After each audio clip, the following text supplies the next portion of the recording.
let's move to the next session where we're going to go a little bit more detail on identity management standards, and in particular international identity management standards, how it relates to what Kevin just talked about. I'm David Temoshok from NIST Applied Cybersecurity, IT Laboratories, and if you were in the last session, Kevin showed a timeline of blocks of different activities since the early 90s, and I think I've had the pleasure or the pain to work on every one of those projects. But this is not going to be a review of any of that. It's going to be kind of how our work at NIST, international standards, and why we're doing that work, and some of the experiences that we've had. For this session, I want to cover a number of different topics. One, some recommendations from the Commission on Enhancing National Cybersecurity. A little discussion on why identity management standards are important to us and to you. Our experience in a project that we are still continuing, but that we started over a year ago with the national offices in the United Kingdom and Canada to kind of work across the standards for these different nations for identity management and how standards and requirements and controls can be mapped, and how we can achieve the concept of international trust, assurance, and recognition. We'll go into a little bit of discussion on that, our experiences and what that means going forward, and our lessons learned from that project. I do want to spend a little bit of discussion on the International Standards Organization's identity management standards landscape, what that picture looks like, the difficulties that we have in negotiating through that landscape, and how we're trying to organize aspects of that, both for interests and goals and objectives that we have in NIST and the US, but also in ways that should benefit the international community as well. And through that, I'm going to talk a little bit about a core set of international identity management standards and how that work is proceeding.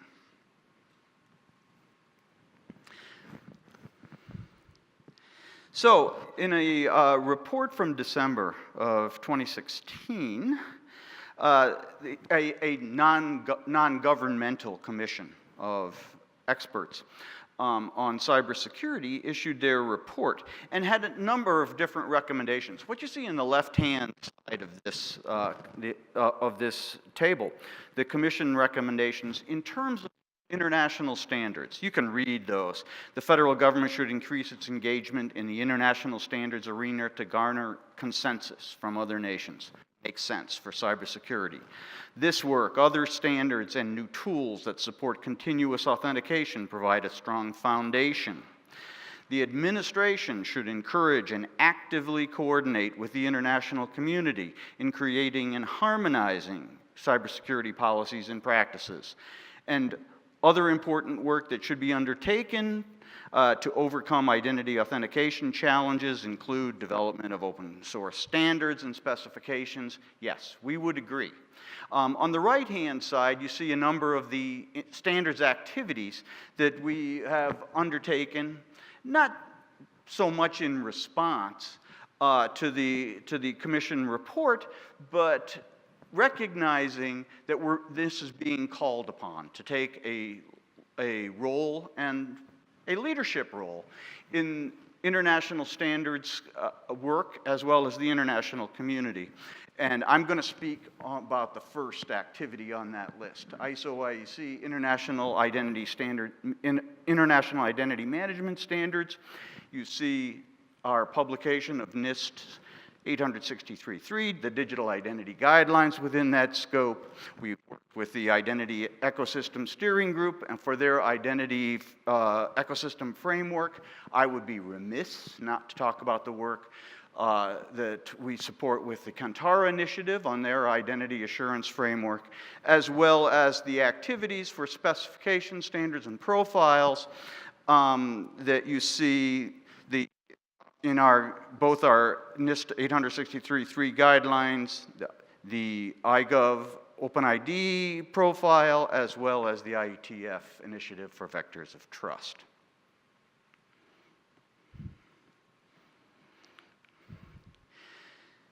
So within this scope, why are international identity management standards important to us? We have 863.3 to implement in the US, and let me put that into context just a little bit, just to make sure that for folks that are either very familiar or just peripherally familiar with 863.3, what it represents. Within the scope of the Federal Information Security Management and Modernization Act and the implementation of that act, NIST IT laboratories are called upon to provide the guidance to the federal government on how information security, information systems, and information is secured and protected across the federal government. For those that are familiar and those that aren't, there is a pretty structured environment in the federal government for assessing risks and vulnerabilities to information systems, and that assessment, reporting, certification, and authorization for information systems is an integral part of every federal agency at the department level, at the agency level, at the bureau level. In other words, at all levels of the federal government. NIST is called upon to provide the guidelines for the federal government's implementation and accomplishments for FISMA compliance. NIST IT Labs publishes that as special publications in the 800 series. That's what they are. So 863.3 becomes an integral part of that information system security across the federal government. It is mandatory to be implemented across the federal government. OMB policy makes it mandatory for the federal government. As Kevin indicated, we encourage voluntary adoption of any of the publications in the 800 series, including 863.3, outside of the federal government. And we want to be able to bring those standards and those guidelines to the international community. And that becomes important to us for very key objectives. Oops, I see the formatting thing. The top bullet on this would say, if you could read it, key objectives for International Identity Management Program. And what we want to accomplish is cross-border recognition of trust and assurance, and being able to compare different national standards, like 863.3, to other national body standards is what I'm going to talk about today. It's very difficult to do that. We would like to see alignment of international standards to 63.3, our standard for the federal government, and enable programs that would increase both the security, the trust internationally, as well as improve economics. How does economics figure into this picture?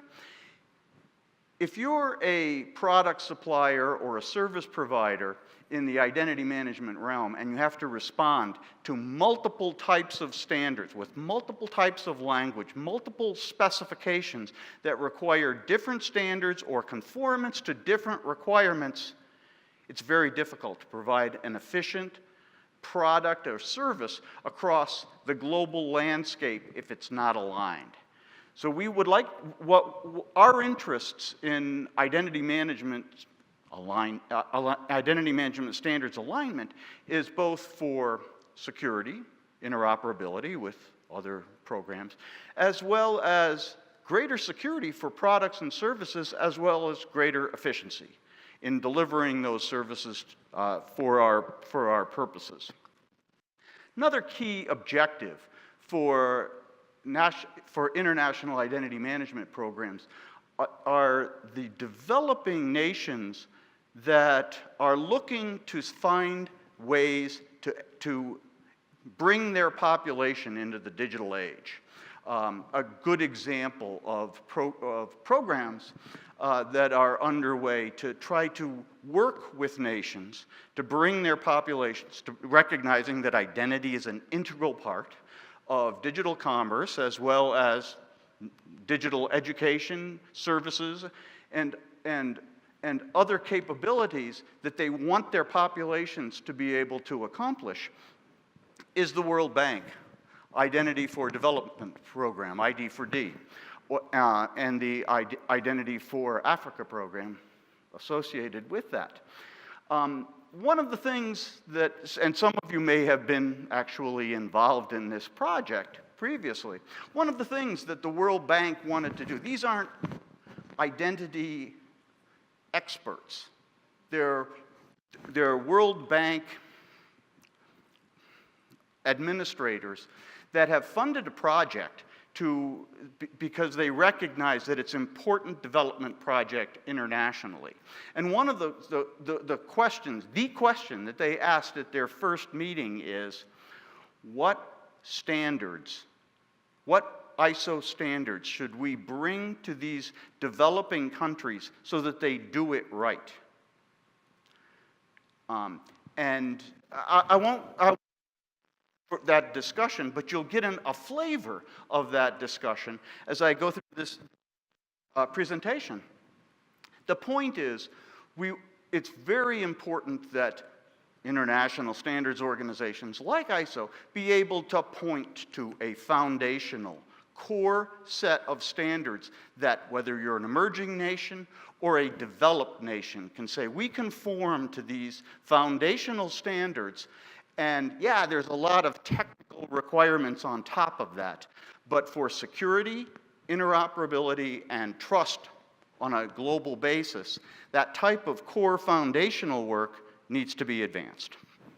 And the bottom bullet that you see here, we would love to see a goal of international certification programs against ISO standards like exists in the world for information system security. We in the US have FISMA. Internationally, we have international security programs for ISO 27001. We would like to see the same type of program for identity management standards to get to the objectives of global interoperability, recognition, trust, and efficiency of services delivery. So, let me spend a moment talking about what we did with our friends in Canada and the UK. Just after the Commission report, we decided to launch a project where we would take the key government standards for those three nations and map requirements, map controls across those documents for the three nations. The objective was to be able to evaluate those control structures in the national standards. In the US, 863.3 is mandatory, as you've heard, for government applications. It's voluntary for adoption outside of the federal government. And I should say, each of these three programs in UK, Canada, and US are not national ID card programs. In other words, in the US, Canada, and UK, there's not a national ID.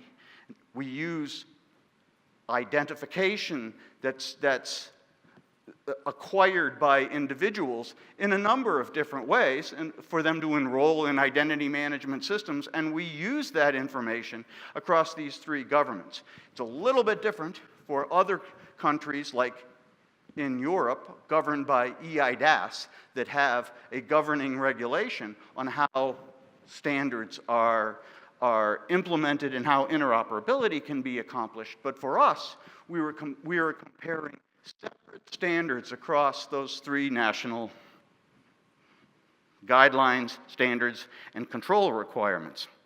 You see the key documents that were included in this comparison: UK Good Practice Guides, Canada User Authentication Guide, and NIST 863.3.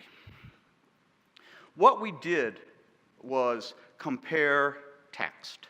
And what we wanted to do was to try to boil down text to pull out what are the specific control requirements in each of these guidelines and compare that. Very difficult to do. Why? Because there's a lot of informative text in there. I won't call it fluff. I'll call it important information about how controls are to be implemented, but it makes very lengthy documents very difficult to read, in most people's opinion, and very difficult to pull out exactly what the control requirements are.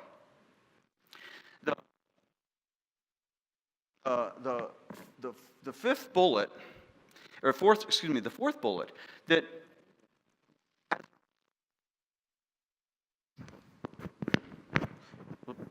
in comparing text, we tried to build on the text and to identify the specific that were being addressed, and the specific outcomes of the mitigating controls that were being presented as a way to organize this mapping. And it was an agreement from the group that the results of this work we would bring to the international community, and in fact, we have. This is just illustrative of the spreadsheets and the mappings. You can read the text from each of those documents, GPG 44, 63B, the Canadian User Authentication Guide. The text, you'll say, boy, how did you guys compare those different texts that seem to be saying kind of the same things, but it was necessary to go through the standards for each of these organizations and try to pull out what would be comparable text to get to what would be comparable control requirements. And what we found was it was much better to be able to identify what were the specific risks and threats that were being addressed by any of the text, organize the mapping on that basis, as well as explicitly describe what should be the outcome of any control in mitigating those risks and threats to a process. So if you were going to, this is an actual couple lines from the spreadsheets that we used for this purpose. But if you were actually going to move those columns on the left, or on the right to the left, and say the basis for mapping, and this is what we have brought to the international community, is to, through a standardization, identify the risks and threats to identity management processes, what are recommended controls to address those risks and threats, and the outcomes. Now, your text in what you might have in any national body standard might read as different as you see here. And it would be up to the national body, if they are claiming conformance to that particular control requirement, to be able to explain and defend that in a meaningful way, either to an auditor or, as they do in EIDAS, to their international peers. But nevertheless, that's a much easier way to organize and get to international alignment on controls in the identity management environment than simply sitting down and say we're going to compare and map text. That's just not the way to do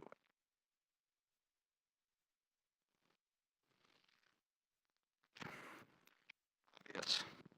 It's very difficult to map and compare just text.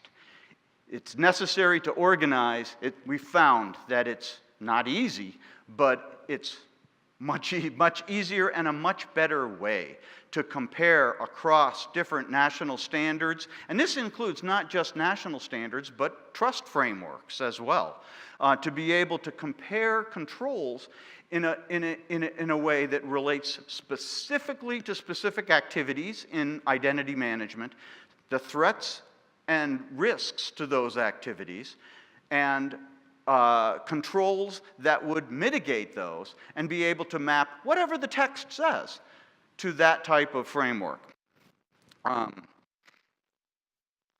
Approach we have brought to the international community. And I'll quickly show a picture of why it was difficult to do that.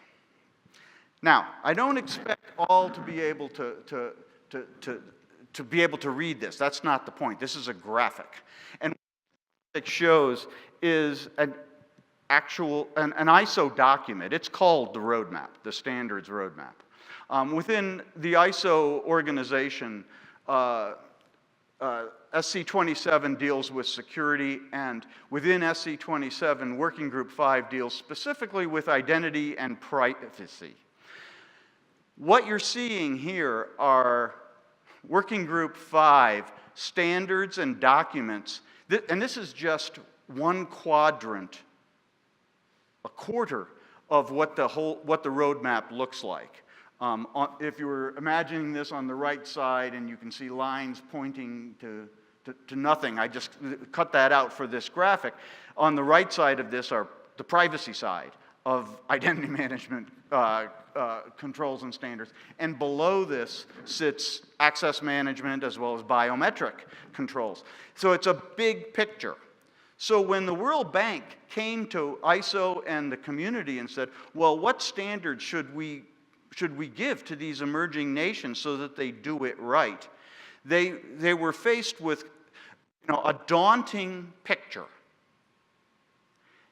And there wasn't a single core set that we could easily recommend would be what you would put in front of these nations. Get them to adopt this core set of standards. What you see highlighted in blue, I'll call that the foundational core that we had presented to the international community, to Working Group 5, and I'll go into what that represents. Basically, risk management framework that's applied to identity management activities. In other words, perform risk assessments, determine controls, apply those controls, and reassess. Identity assurance, how identity proofing and enrollment of individuals is performed. The blue highlighted boxes are actually those standards within the roadmap that deal with these. Authentication assurance, how authentication transactions are performed, as well as federation, if you need attributes or other information or share identity information beyond your domain, how you can do that.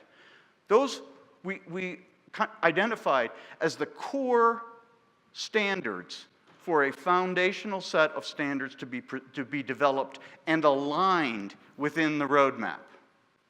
Becomes very important that these aren't standalone standards or standards with different text, different definitions, different terms. The standards have to be aligned. Working Group 5 and ISO community will accepted that premise and are working to do that. So the picture that we are working to develop with ISO on their standards, the roadmap that you just saw, looks something like this. That identity assurance components for risk management framework applied to identity management related activities. I'm reading from the left-hand column. Identity assurance, how identity proofing and enrollment and registration activities for individuals are performed, the robustness of those processes. Authentication assurance, how authentication is communicated, how authentication assertions are communicated, and the strength of evidence in the authentication transaction for assurance, and federation assurance. Now, for those that are familiar with 863.3, those are the components of 863.3. And the international community, we were not trying to say the US government and what we did, you should follow this. The international community said, it makes logical sense what you guys have done in 63.3. We adopt this, we accept that approach. It's going to be a challenge. It's going to be a challenge to align standards within the ISO community, but the benefit and the objective and the goal can't be accomplished without developing that type of core set, foundational standards within ISO that serves as the basis for identity management, assurance, and trust, both cross-border and with our suppliers in this environment.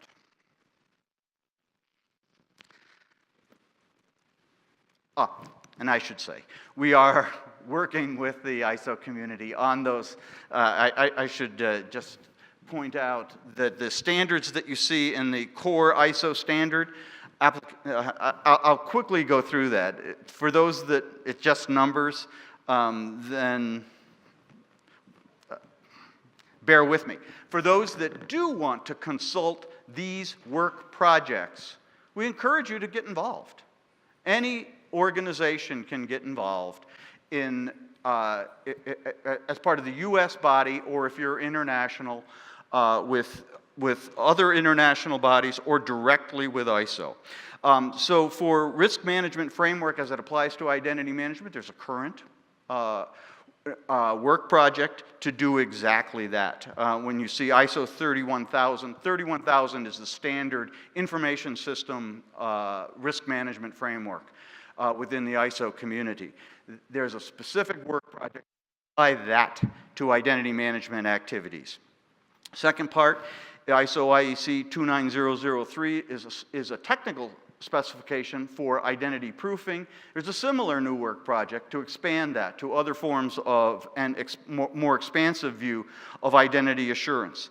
ISO IEC 29115 is the authentication assurance framework, very basic to this work. The working group has approved a broad revision to align greater with our 63B document, and that work is underway. And for federation assurance, we're addressing aspects of that in the revision to 29115. And you see the identity management activities on the right-hand side of this table that are covered within the scope of that. The point will be, within those identity management activities, to identify the risks and threats to those activities, how assurance can be provided by applying specific controls and requirements to mitigate those risks and threats in order to accomplish documented outcomes is the approach that we've presented and has been adopted to date by the ISO community. So, what happens next? Sorry that kind of got cut off, but the top bullet would read, if you could see it, ISO IEC International Identity Management Core Suite of Standards. And the core suite of standards would be, as I just described, for risk management as applies to identity management-related activities, identity assurance for the identity proofing and identity enrollment phase, if you will, authentication assurance, as well as federation assurance. What we expect is that within the federal community, federal agencies are going to be asking for, or issuing solicitations, RFPs, for products and services that conform to 63.3. Again, it's mandatory for the federal government to implement 63.3. It's just expected that what we would see in products and services solicitations, that conformance, determined conformance to 63.3 requirements and controls can be either asserted by the suppliers or asserted by a third party. And we certainly would want to see, within the scope of what's coming next, the adoption by the international community line set of standards that, one, makes sense to the international community and is used as a basis for that alignment, as well as the development of programs in developing nations in programs like the World Bank's ID4D programs. So, it's a lot of work. For those of you that are familiar with ISO standards work, it's time-consuming and moves slowly. The international community, ISO works on a national body consensus basis. And so the consensus is difficult to obtain, but if you don't try and you don't try to work towards this type of international alignment, it will be the same picture that you saw here of trying to sort through various standards in order to determine, well, what do we really want to see? We really want to see conformance. So, any questions or comments?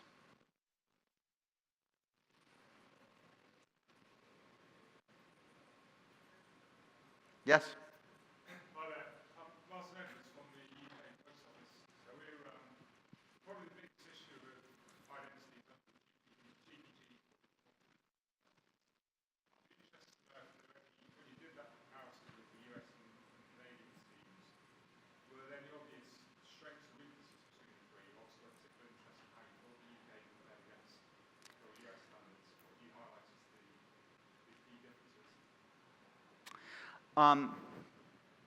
Of course there were differences. What the question was, did we see, in this analysis and comparison of schemes across UK, Canada, and US, were there identifiable strengths or were there identifiable gaps?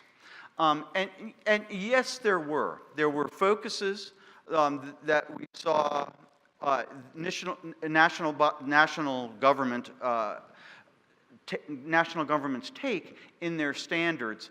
I won't call them necessarily weaknesses or gaps. There were aspects that were partially addressed. And I think one of the things that each of the governments that participated in this project took out of this was, well, okay, this was extremely valuable to highlight areas where it's not that we were deficient, it's that we really can strengthen.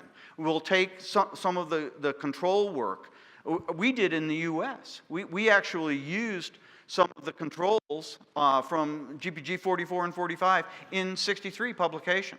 It was extremely valuable to do this work.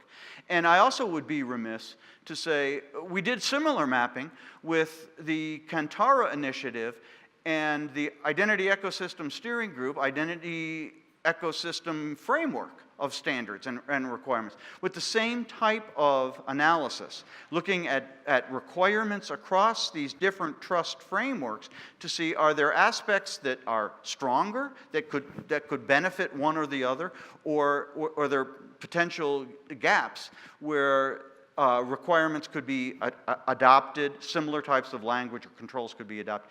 Very beneficial to both.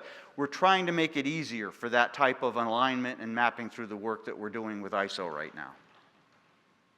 Anything else? Thank you all.